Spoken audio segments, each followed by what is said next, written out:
తెలంగాణలో రాజకీయ వాతావరణం ఒక్కసారిగా వేడెక్కింది. రాష్ట్రంలో అధికారంలో ఉన్న కాంగ్రెస్ పార్టీ ప్రభుత్వానికి సారథ్యం వహిస్తున్న ముఖ్యమంత్రి రేవంత్ రెడ్డి, ఉప ముఖ్యమంత్రి మల్లు భట్టి విక్రమార్క ఏ క్షణంలోనైనా ఢిల్లీకి బయలుదేరి వెళ్లనున్నారు. ఈ నేపథ్యంలో అందరి దృష్టి వారి పర్యటన మీద నిలిచింది. ప్రస్తుతం తెలంగాణ మంత్రివర్గంలో ముఖ్యమంత్రితో కలిపి 12 మంది ఉన్నారు. గత ఏడాది డిసెంబర్లో ప్రభుత్వం ఏర్పాటైనప్పటి నుంచి అదే మంత్రివర్గం కొనసాగుతుంది. 8 నెలలుగా అదే కేబినెట్ ప్రభుత్వం కార్యకలాపాలను పర్యవేక్షిస్తూ వస్తోంది. మంత్రుల సంఖ్యను ఇంకా పెంచుకోవడానికి అవకాశం ఉన్నప్పటికీ అది సాధ్యపడలేదు.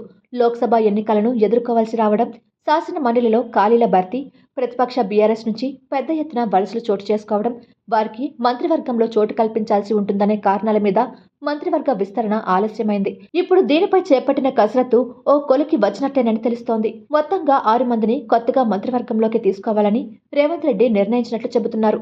మాజీ మంత్రి సుదర్శన్ రెడ్డి, మాల్రెడ్డి రంగారెడ్డి, గడ్డం వివేక్, ప్రేమ్ సాగర్ రావు, ఎమ్మెల్సీ అమీర్ అలీఖాన్, బాల్ నాయక్, రామ్మోహన్ రెడ్డి, రామచందర్ నాయక్, మదన్ మోహన్ రావులలో 6 మందికి బెర్త్ కన్ఫర్మ్ అవుతుందని అంటున్నారు. మునుగోడు శాసనసభ్యుడు కోమాటిరెడ్డి రాజగోపాల్ రెడ్డి పేరు సైతం వినిపిస్తున్నప్పటికీ ఒకే కుటుంబానికి చెందిన ఇద్దరికి మంత్రి పదవులు ఇవ్వడం పట్ల తప్పుడు సంకేతాలు వెళ్లొచ్చనే అభిప్రాయం పార్టీ వర్గాల్లో ఉన్నట్లు చెబుతున్నారు. రేవంత్ రెడ్డి కేబినెట్ లో కోమాటిరెడ్డి వెంకటరెడ్డి రోడ్లు, భవనాలు, సినిమాటోగ్రఫీ మంత్రిగా ఉన్నారు.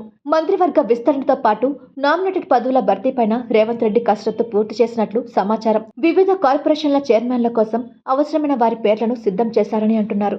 వాటన్నిటిని ఏఐసిసి అధినేత మల్లికార్జున్ ఖర్గే, పార్టీ రాష్ట్ర వ్యవహారాల ఇన్ఛార్జ్ దీపాదాస్ మున్షి, ఇతర నాయకులతో చర్చించనున్నట్లు చెబుతున్నారు. వాటిపై పార్టీ అధిష్టానం ఆమోద ముద్ర పడిన తర్వాత మంత్రివర్గ విస్తరణ ఉంటుందని అంటున్నారు.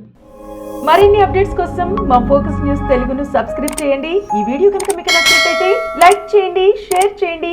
మీ విలువైన అభిప్రాయాలను కామెంట్ బాక్స్ లో తెలియజేయండి.